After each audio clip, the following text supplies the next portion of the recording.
Welcome to the Bulwark Podcast. I'm Charlie Sykes. It is Monday, and no, I do not want to talk about the Green Bay Packers. I'm so reluctant to talk about the NFL in any way that I'm almost willing to talk about the World Cup, but almost. So, joining me again this Monday, our colleague Will Saletan. So, happy Monday, Will. Happy Monday, Charlie. And the World Cup is an excellent thing to talk about because in the World Cup, unlike in Green Bay, 0-0. the Americans actually still have a chance. Yes, they still have a chance. It's just I just can't invest. Was it 90 minutes or so to a game that has literally no scoring? I mean, who plays a game that has literally no scoring? Oh, the rest of the world, Charlie. Right.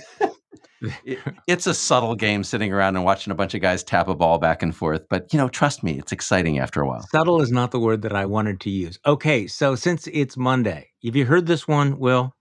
An anti-Semite and a neo-Nazi walk into a bar. I wish this was a joke, but it's not. It's not a bar. It's Mar-A-Lago. It is the dinner table of the former and perhaps future president of the United States. I'm wrestling with, okay, this is same old, because we've seen this before. And also, like, this is a little bit next level when you think about it. What I wrote in my newsletter, the Chatty Love Fest with the Holocaust-denying neo-Nazi. And for people who go, well, okay, so yeah, I mean, they're all bigots. Could we just spend just a moment, Will, letting people know who Nick Fuentes is? Well, I want to put this guy in some context that even the most extreme MAGA types thinks that he's nuts. I mean, Mike Lindell is sitting around saying, that guy's crazy. There's a lot of things we could say about Nick Fuentes. I mean, a lot of people obviously haven't seen this guy. He's a fringe character. He goes to rallies, he gives speeches, he has podcasts and stuff. And if you don't pay attention to these right-wing crazy circles, you might not know who he is. Let me tell you, as a Jewish person, how I've seen a lot of Nick Fuentes. If Kanye West were president of the United States, that would be really, really bad. But I don't believe he would try to kill the Jews. If Nick Fuentes were president of the United States, I would take up arms. That's where we are with this guy. He would try to kill me and my family. He would try to kick us out of the country, put us in camps, whatever.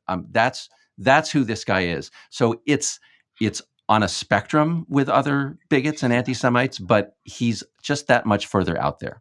Well, yeah, and he is never going to become president of the United States. But I do think that it's important. I mean, there is this pattern by which, for people who are wondering, why we're spending time talking about this. I mean, there's so many different aspects. We'll get to it. The whole vetting process to get to see the former president, the kinds of people that are allowed in the room, and what's going on here. Trump says he had no idea who Fuentes was. By the way, he does, because if you're not in MAGA world, he's not a household name. I get that. On the other hand, if you are within that world, he is not an obscure figure. We're going to get to him and Marjorie Taylor Greene, et cetera. But it's also this replay of Trump's, longstanding and very mutually beneficial alliance with the bigots and the conspiracy theorists, ranging from David Duke, the Klansman, to the very fine people of Charlottesville, to QAnon, and to the Proud Boys. What he does is, for people who haven't, seen this pattern enough, he denies knowing who they are, even as he's sort of giving them winking acknowledgement, giving them encouragement. And he's tacitly acknowledging that he thinks of them, this openly racist, anti-Semitic troll base, as a fundamental part of his base. And the real problem is that while all this is going on, this hate is spreading, it's being normalized, and it's being mainstreamed. And for most Republicans, this is now baked in the cake. And so this has consequences. It doesn't have to be just if he ever got into power. It's happening right now. So let's spend a moment listening to the guy that had dinner with the former president of the United States, and who the president said, I really like this guy. He gets me. Apparently, this was a mutual admiration society back between the two of them. So who is Nick Fuentes? And you were talking about, as a Jew, how you responded to him. This is not an exaggeration. This is not a hair on fire moment. This is Nick Fuentes talking about how violence against Jews goes from 0 to 60 in a very short period of time, and something that he looks forward to, it sounds like. Let's play the first one. When it comes to the Jews, here's the silver lining. It tends to go from 0 to 60. Like, they're not wrong about that. But there's a reason for that. And the reason is them. Okay? When it comes to the Jews, Every society where shit has gone down with these people, it always goes from 0 to 60. It never starts with burning all the Talmuds in Paris, okay? It never starts that way. But frequently, it seems to end that way, and it gets there very rapidly. Doesn't start there, but it frequently ends there. But I would say that the Jews had better start being nice to people like us. Better. Because what comes out of this is going to be a lot uglier and a lot worse for them than anything that's being said on this show or has been said on this show. Great. This guy gets no points for subtlety. He's joked about the Jews who are killed in concentration camps, comparing them to cookies being burned. I mean, words like vile just kind of feel a little empty when you're describing this guy. Yeah, I mean, I'm recalling as you speak, listening to that clip, Dave Chappelle talking about there are two words that should never be used together. They are the and Jews. Although I would remind you that I believe Donald Trump either tweeted or said the phrase the blacks, so people who talk this way, the Jews, the blacks, the Mexicans, whatever it is, they're people who think in categorical terms about you. They don't think about you as an individual. They're interested in, a group. Is that group an enemy? Is that group a threat? And then they sort of define you as the enemy. And from that point on, you're in danger, as Fuentes is saying. And it's really interesting what he said there about, he said it goes from 0 to 60. He's talking about anti-Semitism. But he then says the reason is them. The reason is the Jews themselves who caused this. And that is kind of a core idea of anti-Semitism when you say the reason why there is racism is the blacks. The reason why there is anti-Semitism is the Jews. That's how you start on the road to the madness and the murder. People also need to understand that, Nick Fuentes runs this organization called the America First, whatever it's called, that's had Marjorie Taylor Greene come and speak and Paul Gosar. He's a big fanboy of America First, but he's got very specific ideas about democracy as well. So it is not just that he is an overt white supremacist who attended the Charlottesville rally and spouts racist rhetoric. It's not just that he's a Holocaust-denying neo-Nazi. He is very clearly, and again, overtly, unsubtly, highly anti-democratic. We throw around words like authoritarian. Well, like, what do you mean authoritarian? Well, how about a guy that explicitly calls for a dictatorship because we cannot trust, the evil voters of this evil country. So imagine this guy, I'm going to play this in the next clip, sitting down with the president, and they're talking about how they're going to make America great again. Well, what does Nick Fuentes really think about America, his fellow Americans, and the kind of government that we should have? Let's play that clip. You got to recognize the fact that this is a godless country. I hate it. It's immoral. It's wrong. It's heinous. It's evil. I hate it. But this is an evil country. And this country will surprise you with how evil it is. Yeah, and that's why you got to get this out of your head that there is some silent majority cavalry that's going to come out of the woods and save us at the last minute. It's not. When we meet the left on the battlefield and they outnumber us like 5-1, that's it. But the point is, when you look at these things like abortion, it's popular. People like abortion, hate it, but it's true. And you can thank the Jewish media for that. Abortion's popular. Sodomy's popular. Being gay is popular. Being a feminist is popular. Sex out of wedlock is popular. Contraceptives it's all popular. That's all. That's not to say it's good. That's not to say I like that. Popular means the people support it, which they do. And it sucks, and it is what it is. But that's why we need dictatorship. That's unironically why we need to get rid of all that. We need to take control of the media or take control of the government and force the people to believe what we believe, or force them to play by our rules and reshape the society. So, Will, a little bit of tension there between the freedom, don't tread on me line of MAGA, of we love America much more than you do. We are going to be fighting against the America-hating left, and that little bit of America is so vile, we need to have a dictatorship that forces people to think like we do. A little contradiction there. Well, Fuentes is actually a useful window into this way of thinking about the world. He is an anti-pluralist, right? You and I are pluralists. America is what it is. It's a great country because people can believe differently as long as we don't, go around hurting each other, and we respect the rule of law and the Constitution. He doesn't believe any of that, right? Fuentes is what I would call a Christian tribalist. So he doesn't understand Christianity as moral. He understands it as my team. And anybody who isn't a Christian is evil. And so there's no space for those people. We need a dictatorship of our people who believe like us. So Fuentes' model actually for how to run a government, how to run a country is kind of like Iran, I would say. It just happens that his version is Christian. So we're going to suppress, purge the people who don't believe like us. It's also, by the way, Charlie, why he loves Vladimir Putin, right? Putin's a dictator who nominally claims to be Christian, anti-gay, whatever, and we're going to suppress the people. So it all becomes about the dictatorship, and it becomes about undermining pluralism. And of course, as Fuentes put it in that clip, we're going to force you to believe what we believe. That is straight out of the Iranian government. So speaking of Vladimir Putin, just in case people are thinking that we are taking him out of context, this is from his America First conference earlier this year. This is from February of this year. This was the event that Marjorie Taylor Greene spoke at, by the way, who's about to become one of the most influential members of the majority party in the House of Representatives. So this is from the America First conference earlier this year, after I believe Russia had just invaded Ukraine, and Nick Fuentes leads the crowd in chanting Putin, Putin, Putin. Here it is. Can we give a round of applause for Russia? Yes.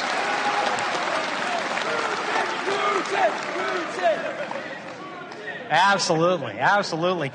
And of course, he compares Putin to Hitler, and not in a critical way necessarily. And now they're going on about Russia, and Vladimir Putin is Hitler, and they say that's not a good thing. And they say it's not a good thing. And this is the same speech where he then introduces one of the rising stars of the Republican Party, Marjorie Taylor Greene. For those of you who think he is merely a fringe character, we know what role she's going to play in the next Congress. Here's Nick Fuentes introducing and embracing MTG. We are honored, we are humbled and excited to welcome to the stage right now for our first speech, and we love to get to know her much better. I think this is going to be the beginning of something great. The representative from Georgia, Marjorie Taylor Greene. So, Will, the big question is, how did he end up at Mar-a-Lago? And really, it's not a mystery when you consider all of the people that Donald Trump has been letting into the room, right? I mean, whether it was in his presidency after his defeat or since, he seems to be a magnet for these crackpots and these kooks, but so much for the vetting process for the most secure facility in the world, right? Where we can stash top secret nuclear documents, because obviously this is a super, super mega secure facility. Yeah. Okay. So first of all, if we take Trump's denial at face value that he knew anything about Fuentes, then it's a security problem. It's a vetting problem. These are the people who come in, and they come in because they're the people who love Trump. And because they love Trump, Trump loves them. And they're bigots. That's why they love Trump. That's what attracts them. But Charlie, can I just point out that I don't think we should accept Trump's denial about knowing something about Fuentes? First of all, I mean, prior to Fuentes showing up, we can debate what Trump knew about Fuentes, what he should have known.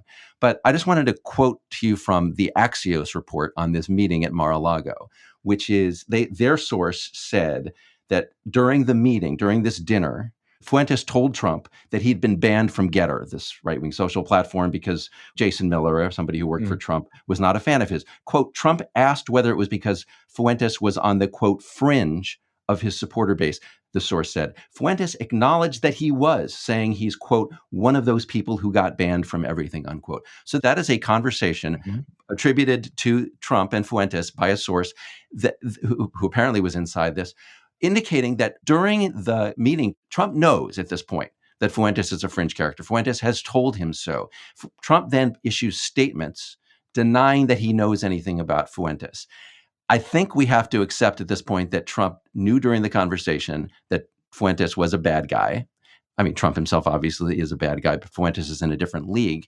And then Trump issues these statements denying it. So I don't think we should accept Trump's denials. I agree with you. Look, I mean, let me just take one step backwards. The whole Fuentes thing does tend to obscure, something else that's really, really bizarre, which is that he was intentionally going to have dinner with Kanye West. Yes. Who he clearly knew, who has clearly been on some, mental breakdown slash anti-Semitic rant. Why the former president would want to meet with him, leave that aside.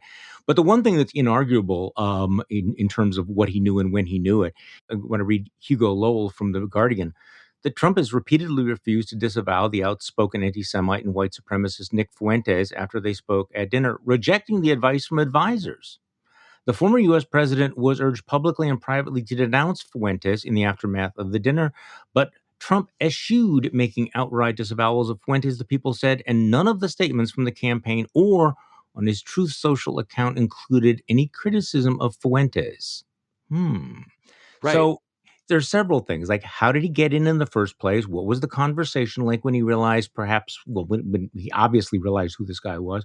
And then afterwards, and again, this is part of this two-step where he knows, wink, wink, wink, that these are part of his base. These are the loyalists. He's not going to burn them, even when, the guy's a freaking neo-Nazi. Yeah. And can I just come back to your point about Kanye, which I think is really important? Remember, Trump's defense against having met with Fuentes is, I didn't know this guy. I just meant to have dinner with Kanye, right?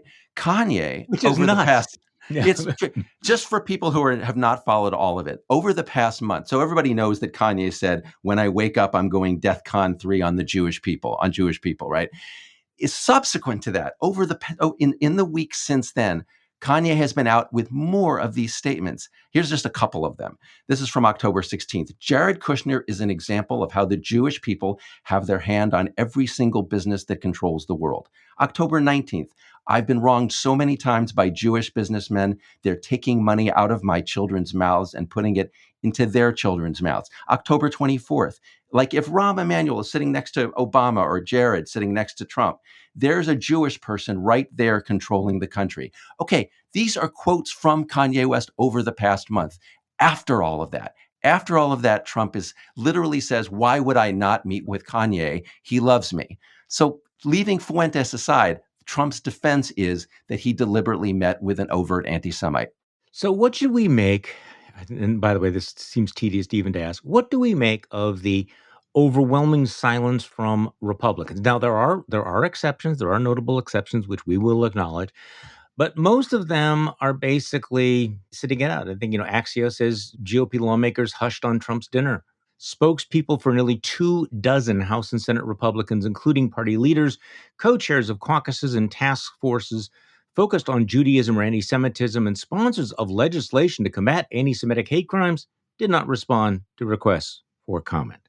So this is sort of the muscle memory of cowardice that they've just built in for the last 6-7 years now. It is. And Charlie, think back a few years to when you made your decision, right?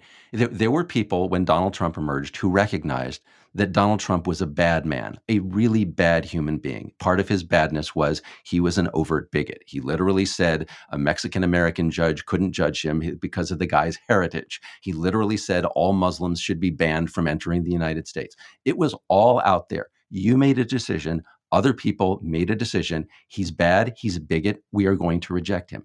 Everyone who didn't make that decision, who tried to hide, ignore, pretend it wasn't there, cover it up, which is basically the entire leadership of the Republican Party, ends up deeper and deeper into this muck of Trump and his filth and the people he associates with.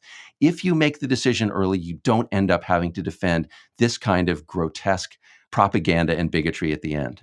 You're right. I mean, that's why it's baked into the cake at this point, because all of the pro-Trump and the anti-Trump folks in the Republican Party who've rationalized voting for him in 2016 or again in 2020, or haven't closed the door to supporting him again in 2024, like Bill Barr, weirdly enough, have all basically decided, okay, we know he does this, we know this is the consequence of this, and we're going to go along with it.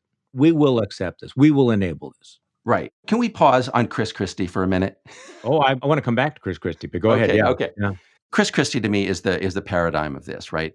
The people who made the wrong decision at the beginning about Trump are people who thought, well, I can deal with what he has said so far, right? Not understanding or accepting or facing the fact that when you embrace a bad person, it only gets worse. He's just going to keep doing more of this. So let's start with what Chris Christie is saying now. about Trump and about Fuentes. He said what Christie's statement is, this is just another example of an awful lack of judgment from Donald Trump. Blah, blah, blah. He goes on about this. Chris Christie is more than anyone else the person responsible for Donald Trump winning the nomination for president in 2016, becoming president, everything that has happened afterward. Back in February of 2016, this is after Trump has made his bigoted statements, after he said all Muslims should be banned from the United States. Chris Christie comes out, torpedoes Marco Rubio, who had the best shot of taking out Trump, and endorses Donald Trump, and just decides, I'm going to go with this guy. It is because of Chris Christie that we ended up for Chris Christie to accuse Donald Trump of a lack of judgment after what Chris Christie himself did is just the height of hypocrisy. Well, interestingly enough, I'm looking at a tweet that Trump put out back in February of 2016, where he's trying to say that he really did disavow David Duke. So this was after the whole David Duke controversy exploded. And guess who is standing behind Donald Trump in this picture at this press conference holding the shine box? Ugh. It is Chris Christie. He has been through this.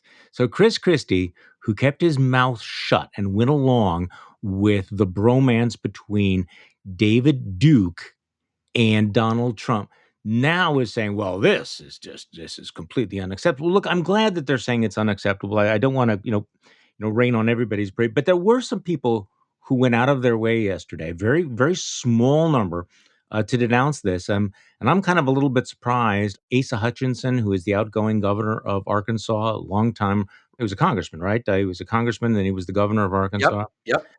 Very forceful, I thought, in his response. Let's play it, and I'm going to get your reaction on the other side. I mean, you can have accidental meetings, things like that happen. This was not an accidental meeting. It was a set-up dinner with Kanye. And so this happened, but you certainly have every occasion that the question of white supremacy or neo-Nazism or denying the Holocaust comes up, you've got to be absolutely clear in your communication that this is not acceptable dogma, it's not acceptable conversation, it's not acceptable history, and you have to disavow it. It is as simple as that, and I'm very proud of the Republican Jewish Coalition. The former ambassador, U.S. ambassador in the Trump administration to Israel has condemned this. And so what Donald Trump did and his failure to condemn it is really the minority of the party. It's the extreme side of it. And that's what you've got to distance yourself from. And he failed to do that. You watched a lot more of the Sunday morning shows than I did, but that seemed like the clearest denunciation of Trump by a Republican. Right. In fact, the only one who I saw who made a very clear moral denunciation. I mean, what Hutchinson says there, remember when Republicans used to talk about culture, and we have to protect the culture, we have to send clear cultural messages. Yeah, right. That's what's going on here. Somehow Republicans have failed to understand that racism, that anti-Semitism, that bigotry, these are cultural problems. It isn't just like abortion. It isn't just about, sexual deviance or whatever other issue you want to drag into it. Racism, bigotry, prejudice, these are cultural issues. And Hutchinson's exactly right. You have to say what's acceptable. You have to be clear. If you are silent, then the society becomes more deviant. And we're not talking up here about people who wear strange clothing. We're talking about people who threaten others because of their inherent characteristics or because of their religious beliefs.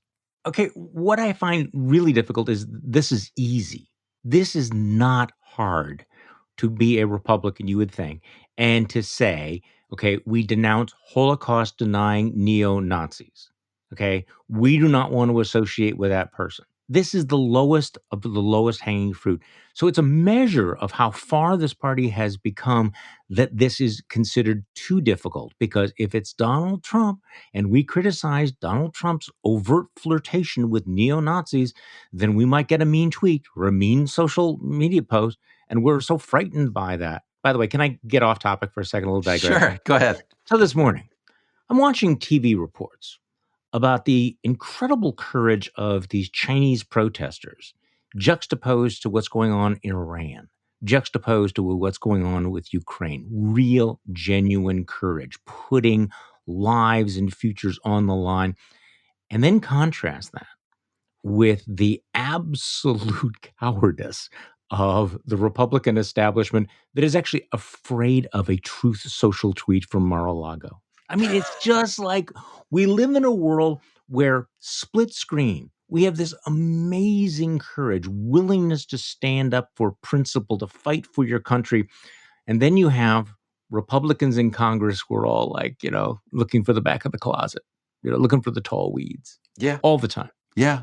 So it's cowardice, but in addition to that, Charlie, it's also political practicality. I mean, one of the pictures that I saw when I was reading about Fuentes this weekend is there's a picture of him. I think it's at an America First conference, one of his things. Anyway, he's standing there. He's got Paul Gosar next to him. He's got Steve Yeah. King next to him, the former congressman. As you point out, Marjorie Taylor Greene was at one of these Fuentes things. These Republican Congress people and former Congress people who are literally present with Nick Fuentes and his anti-Semitic filth and his bigoted filth. These people are now a core element of the Republican Party. If Kevin McCarthy doesn't have the vote of Marjorie Taylor Greene, of Paul Gosar, he's screwed. He's operating with a majority that is absolutely dependent on people who are this close to Nick Fuentes. Now, among the people who are obviously pretty upset about this, Ben Shapiro from the Daily Wire, who's going through some interesting things here because, he had gone all in on MAGA. He hired Candace Owens, who's a big buddy of Kanye West. And remember, he justified his support for Trump's reelection by saying, whatever bad things he's done, he's already done them. It can't get any worse than this, right? So now it's like, whoa, okay, maybe you shouldn't be having dinners with anti-Semites, and neo-Nazis. And Popat has the tweet of the day. Popat, who's, how did we describe him? Prominent commentator. He's quoting Ben Shapiro. Ben Shapiro. So I moved to Bigottsville and bought a house on Bigot Drive and joined the local Bigot Association and the Society for Advancement of Bigots and put out a lawn jockey. And now I have to ask, where did all these bigots come from? It's weird. It's yes, exactly. It is weird. So we played Asa Hutchinson. More typical was Congressman, is it James Comer? Yep. I'll learn these names at some point. He's the incoming chairman of the House Oversight Committee, and he's asked about this, and listen to how he answers this. Do you think it was a mistake for the former president to do that? Well, he certainly needs better judgment in who he dines with. I know that he's issued a statement and said he didn't know who those people were, but at any rate, my focus is going to be on investigating the current administration as the next chairman of the House Oversight Committee and trying to get a handle on the massive amounts of waste, fraud, and abuse in our federal government. So basically, he instantly pivots from, I'm not going to be interested in this sort of, I don't want to talk about this. I want to talk about the investigations that we're going to do. Hunter Biden's laptop and, wasted money and all of this. Much more typical of where the Republican Party is going right now. Yeah, I mean, that's a short clip from Comer, but in that he conveys a couple of things that are highly significant. One is he says it's a matter of judgment, which is a way of saying it's not a moral issue to him. It's just not a moral issue to these Republicans. The bigotry, the prejudice, the racism, the anti-Semitism, not a moral issue. The other thing is he says that's not my focus. Charlie, as you're pointing out, like if you say my focus is going to be elsewhere, you're telling the public the Republican Party is not going to care about this issue. If you want someone to care about protecting minorities from people like Nick Fuentes, from people like Kanye West, you're going to need to elect a different party. That is a very politically stupid and morally reprehensible position. So where are we at in the Kevin McCarthy speaker watch? Matt Gaetz keeps putting out statements that he doesn't have the votes. Why do people not understand? We are not going to vote for him. He's not going to get 218 votes. So do you take that at face value? Are Republicans in denial about how bad their division is? I mean, being speaker is a shitty job to begin with. I mean, it's kind of, the herding cats job. In this particular case, it's herding rats. Is he going to get to 218? I don't know if he's going to get to 218. I mean, the McCarthy position and the position of Kevin McCarthy's supporters is nobody else can get to 218, right? It's like that joke, Charlie, about the two guys, the bear is going to chase them. And the second guy says, I don't have to outrun the bear. I just have to outrun you. That's kind of where Kevin McCarthy is, right? No one else can get to 218. Therefore, it will fall to him. And Charlie, it may work to get him the speakership. But if you become Speaker of the House, only because nobody else could get the votes, not because you actually have 218 people who really support you, that puts you in a terrible position for as long as your speakership holds, right? It's going to make him a very weak speaker, and it's going to make the people we just talked about, the Gateses and the Gosars and the Greens, it's going to give them power over the speakership and therefore over the Congress. Yeah, it's gonna be a shitty job if in fact he gets it. So, among the other things, trying to catch up with the weekend, I realized when I was putting my newsletter together, there's a certain length that, like, it says, post too long for newsletter for email. So I have to leave it out. And there's just so much, including what is going on with Elon Musk, who has now, announced that because of an online poll that he did of the Paul Gosars and Nick Fuentes of the world, that he's going to restore all of the suspended Twitter accounts. What could possibly go wrong there? Apparently endorsing Ron DeSantis over Trump. We'll see how that all plays out. And lashes out at, of all things, Alexander Vindman. Ugh. Did you follow that? Alexander Vindman, the Patriot whistleblower who raised his voice when the former president was trying to blackmail Ukraine. And Elon Musk is tweeting out, well, who's the puppet and who's the puppet master? Is it Alexander Vindman? What the fuck is this about?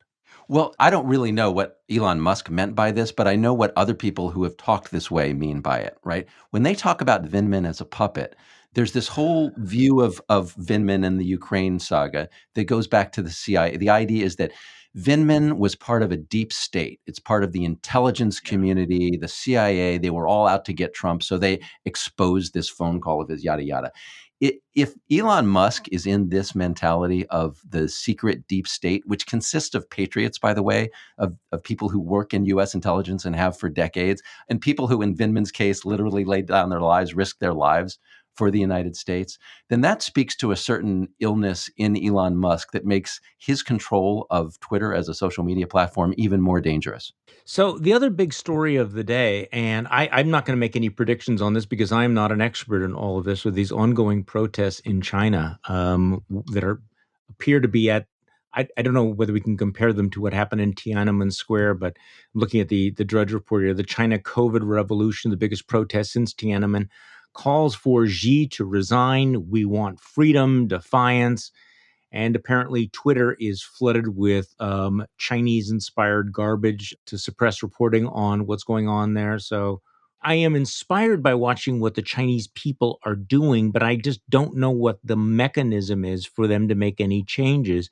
And I've lived through too many of the irrational exuberance. Well, this is going to, change history and this is going to pull down this authoritarian regime when it hasn't. So what is your sense about where we're at in China? And if you want to throw in Iran as well, the other authoritarian state really under siege at the moment. All right, I agree with you. I'm skeptical that anybody can overthrow a regime that's as well entrenched as China's is. But there are a couple of unusual factors here. One is that China is accustomed to growth. If the government clamps down on activities such that the economy is contracting and people are in serious economic straits, that is a threat that the Chinese regime is not necessarily prepared for. The other thing is the degree of constraint here of people are being, having to stay in their homes. The zero COVID in China is like when right wingers in America talk about Tony Fauci locking people up, that's bullshit. But that really, that kind of stuff is happening in China. And so the extremity of the repression and the extremity of the possible economic consequences are great enough that we may be in uncharted territory there. No, I mean, to underline that point, to compare what they did to what we did is just ridiculous because in China, zero COVID means if you test positive, they don't just tell you to stay home and sleep it off. They come and they pick you up and your family and they take you to a quarantine center and you have to Mhm. stay there. I mean, think about that. Think about the implications of that. The reason I think the Chinese communists have been quote unquote successful so far is because they have delivered something in the area of 9% annual growth. If that drops down to 2 or 3%, then that whole promise of that deal, that bargain that they've made, breaks down. Right. And so there is a certain vulnerability. It really does come back to the economy. Iran is a little bit more complicated because they can't fall back on promises of prosperity. But I don't know how that plays out. Well, there's a little bit more of a history of freedom in Iran, not for everybody, but Yeah. there's the pre-Ayatollah's regime. There is some institutional memory of that, if not in the lifetimes of present Iranians. So another factor that makes Iran a little bit more unstable. Charlie, I'm a little bit fascinated by the methods that China is resorting to try to control this. One is, I think people have pointed out that, so if you're in China, right, you're being told we have this crisis, we have to clamp down, nobody can go out, or we very extreme anti-COVID measures. Meanwhile, if you're watching the World Cup, there's all these people without masks, right? Yeah. And so China's having to censor images of the people in the stands That is so weird. who are not wearing masks. And the other thing is, China's pumping out, this is totally fascinating to me, how do you control information in the information age? Well, if you go out and search for the names of Chinese cities, Shanghai or whatever, what's popping up in internet searches and on Twitter is spam. The Chinese are pumping out porn spam. So they found this other thing, and we're just going to flood you with escort services and sex ads and stuff like that. And so that has become a censorship method in the modern age. I just think that's kind of fascinating. I don't know if it's a harbinger of the future. The other issue that I wanted to talk with you about, and I know that you've been following it a lot more closely than I have, there was a discussion on the Sunday morning shows yesterday about what's going on at the border. And every time you and I bring this up, we get a lot of blowback from people saying, you're not being fair to the Biden administration. Things aren't really that bad. I have to tell you that as a casual observer, it looks bad what's happening at the border. And I'm not sure what the administration's plan to solve it is. In particular, Will, I was thinking about Jay Johnson, who was Obama's Secretary of Homeland Security, who had some rather poignant things to say yesterday. This is Jay Johnson from yesterday morning. I have to be honest about the asylum laws and the processing. It takes 6 years right now to process an asylum claim once someone has entered this country. And one of the problems is that the bar to qualify initially and establish a case of credible fear is relatively low. Something like 70% of migrants qualify who seek it. And the ultimate qualification for asylum, the percentage there is only about 20%, and it's 6 years in between. Migrants know this. And so we've got to develop a system where we can more expeditiously deal with these claims, but also take a look at the credible fear standard itself. I know my friends on the left won't be too happy to hear that. No politician's going to take that vote. But it does exist, and it's a phenomenon. Well, it can be done possibly through regulation, and I think it's something that ought to be looked at. So, Will, your take on that? Well, Charlie, several weeks ago, you and I were talking about this issue of the border, and we talked about the fact that our system's overwhelmed, too many migrants coming in, the numbers are astronomical, and how are we going to deal with it? And you asked me, what would you do about it? And I've been thinking about that ever since you asked this question, and I did not have an answer. And I am so grateful to hear this from Jay Johnson, because he exactly nails what the problem is. We have, and as he says, liberals don't want to hear this, but we have a standard for letting people stay in this country for 6 years while they're waiting for their claims to be adjudicated. That is too low. We are letting too many people into this country claiming asylum, but they do not have a legit claim. As he says, only 20% end up being valid. So we need to, as he says, we're going to need to tighten that standard. Liberals do not want to hear that, but clearly we cannot logistically handle the number of people who are coming here who do not have a valid claim. And we're going to have to do what a lot of conservatives have said, which is we're going to have to make it more difficult for people to enter this country without a demonstrably valid claim for asylum. Well, also, I think you need to restore a little bit of credibility to the system. That you have a catch and release system where people come across and then are released on parole and can be, disappear into the country for years, whatever the adjudication of their case might be. I mean, that doesn't pass a common sense test. Right. And I think that's one of the reasons people look at that and go, okay, that doesn't sound like we're serious about controlling the border. Right. And I think Jay Johnson is actually, he's right that the migrants understand this. Everyone has gotten the message that you can get into the United States, you come in, you claim asylum, and you can be here for a long time. And the system for finding you later for your hearing is not great. But, in addition, you've already been able to put down roots here. You've been able to make money here. We have to send a signal out to the rest of the world. It's not going to be that easy. You're going to have to prove that you have a legit claim. So, Will, obviously, we are still in an election season. I think everybody was hoping we'd be done by the end of November. We have the runoff election in Georgia. Latest poll that I saw has Warnock up by 4 points, which is still ridiculously close considering who Herschel Walker is. But that race has turned pretty nasty and pretty negative. So, what are you seeing there? Well, Walker is trying to fight back. He doesn't have Brian Kemp on the ticket this time to help him out, and so he's going. And one of the grossest things that I saw, Charlie, was Herschel Walker's new. I don't know if you've seen this, a new ad about the transgender swimmer. And you and I have talked about the transgender swimmer and whether, geez. yeah.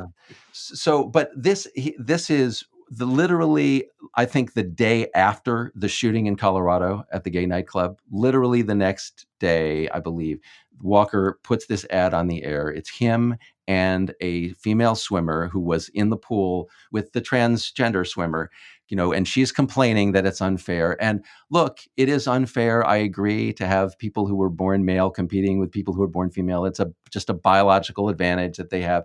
But as a percentage of the world's ills, it's so minuscule. And as a percentage of transgender issues, you just had 5 people killed by an anti-trans, anti-gay hate crime, right? And instead, you're talking about somebody who got tied for 5th place in a swimming competition because there was a transgender swimmer. The proportions are just completely out of whack. Obviously, that's not one of those ads that's designed to persuade anyone that's on the fence that if you're really upset about that, you already know who you're going to vote for.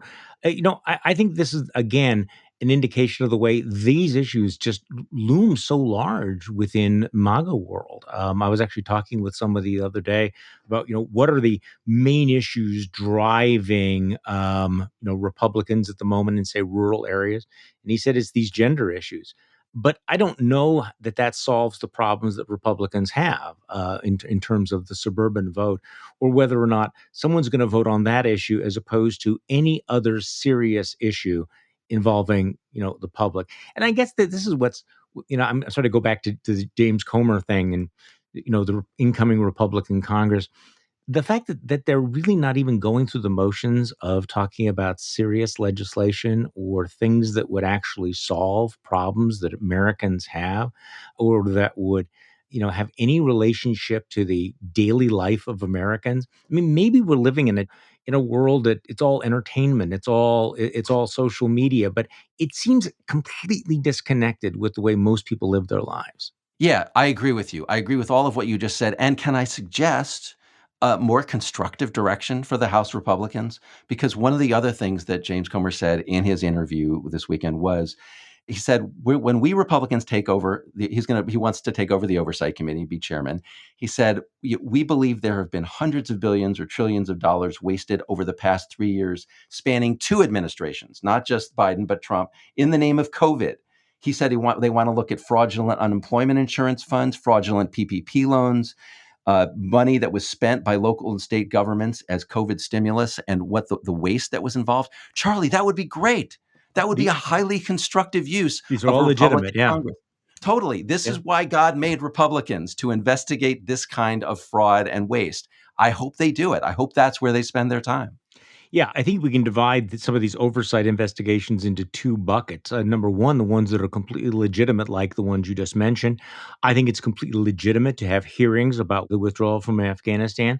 And I think the administration has an obligation to cooperate. On the other hand, if we're going to spend the next 18 months wallowing in Hunter Biden's laptop, really, how many times do we have to point out that, he's a private citizen? And look, if they have hard evidence tying Biden to it, maybe that's a different story. But so far, we haven't seen any of that. We've gone through this entire discussion without talking about Jack Smith, without talking about another one of the unhinged meltdowns from Mar-a-Lago. For people who think that the appointment of Jack Smith was somehow a break for Donald Trump because it will slow things down. That's certainly not the way it's playing down at Mar-a-Lago, is it? I mean, he's just throwing everything up against the wall. And I suppose the strategy is, I will try to discredit this guy. I will try to intimidate this guy.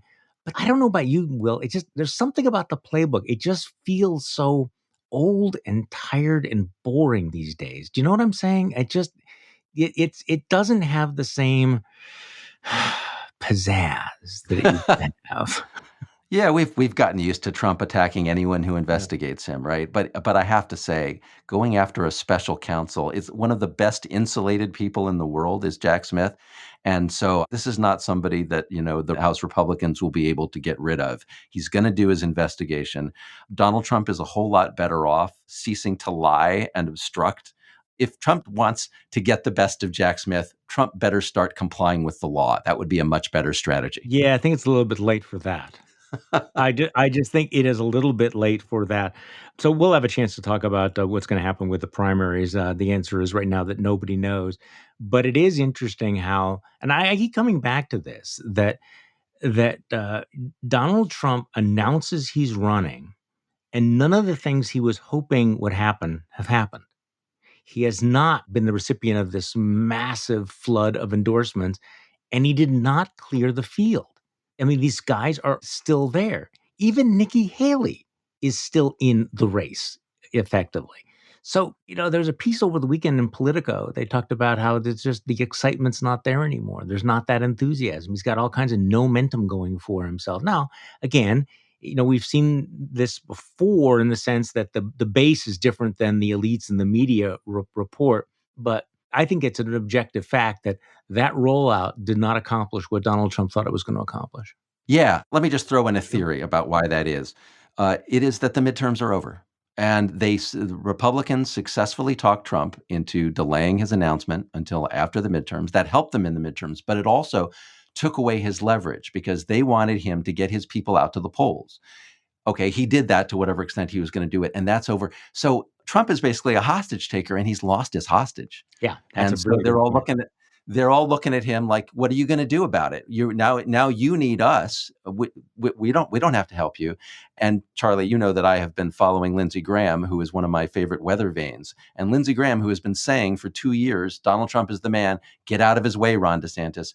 Has started to say lately, Trump's going to announce and he's going to have the field to himself for a while, and we'll see how he does. And that is another sort of sign in the wind of that maybe Donald Trump no longer has the power to intimidate others out of the race and the power to keep everyone in line the way he used to. Yeah, and again, this may be premature, but also I'm getting the same kind of vibe out of what's going on in Arizona, where Kari Lake is going back to the election denial playbook, and Donald Trump is tweeting out or not tweeting out, whatever they call it, the Truth Social statements, talking about problems with the voting machines. But also, that just doesn't feel like it has the same energy. In fact, there's kind of an eye-rolling quality to it that other Republicans have just kind of moved on. And considering that this is the heart and soul of Trumpism, that's not a good omen for him. But again, we have a long way to go. And right now, Donald Trump still has the base behind him. He still has much of the conservative media, although not Fox News, behind him. That's another big story. And his major asset, which would be a fractured field. Look, there's no way around it. The more candidates that run, the better it is for Trump. Or do you disagree with that? No, I agree with that. That's the one way he could get the nomination, although not the general election. But I thoroughly agree with what you said about the loss of pizzazz.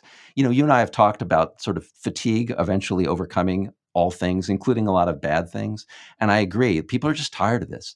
They're tired of Trump and his whining about the 2020 election. Kari Lake complains that there's an election lie, and everybody's like, yeah, right. And Charlie, this is reminding me of back in the beginning of the Trump administration. There was a hearing, and I think I may have talked about this before. Eastern Europeans. Putin had been like in Eastern Europe spreading all sorts of propaganda. And what happened is over time, the Eastern Europeans got used to the Russian propaganda. Right. They were like, oh, yeah, that's more Russian propaganda. Charlie, I think that's what's happening here. People are like, yeah, more of Trump's lies, more of Trump's propaganda. Yeah, more election denial. And they're just brushing it off. They're not taking it seriously anymore. Well, okay, I probably should have seen this earlier, but this is a post that Donald Trump put out that is, the timestamp says it was at 2:30 a.m. Well, think about that. Assuming that he didn't schedule it or anything, that he put this out at 2:30 a.m. Statement by Donald J. Trump. Massive numbers of broken voting machines in Republican districts on election day. Mechanics sent in to fix them, and the word fix is in quotation marks in all caps, made them worse. Carrie Lake, Carrie had to be taken to a Democrat area which was working perfectly to vote. Her opponent ran the election. This is yet another criminal voting operation. So obvious, the word so obvious, all in caps. And how about this? At 2:30 a.m. Carrie Lake should be installed governor of Arizona. This is almost as bad as the 2020 presidential election, which the Unselect Committee refuses to touch, blah, blah, blah. So here you have Donald Trump sitting down there in Mar-a-Lago at 2:30 a.m. saying that Carrie Lake should be installed as governor of Arizona. I'm sorry, outside of the really fetid reaches of the fever swamp, is even Republicans taking that seriously anymore? Or is that like, man, this is just, we are late stage fat Elvis here. I hope they're not taking it seriously. I don't hear them taking it seriously, but man, is that a fascinating comment. That word installed. And folks, this is where you end up if you claim, as Trump does, as Carrie Lake does, that all the elections are corrupt. You can't believe any of the election results. What is the alternative to elections? It is installing the people that you claim won, even though you don't have the evidence for it. And that's pretty much what Nick Fuentes is talking about, a dictatorship, right? So the alternative to elections, to trusting elections, to fixing elections is not believing in elections, period, and ending up with the idea of we know who should have won and we're going to install that person. Thank God Donald Trump failed to do that when he attempted his coup in early 2021. And I don't want to see Carrie Lake or anybody else doing it either. Another day to remind our listeners that you're not the crazy ones. They are. So, Will, thanks for coming back for Charlie and Will Monday. I appreciate it. Thank you, Charlie. The Bulwark podcast is produced by Katie Cooper with audio production by Jonathan Siri. I'm Charlie Sykes. Thank you for listening to today's Bulwark podcast, and we'll be back tomorrow. We'll do this all over again.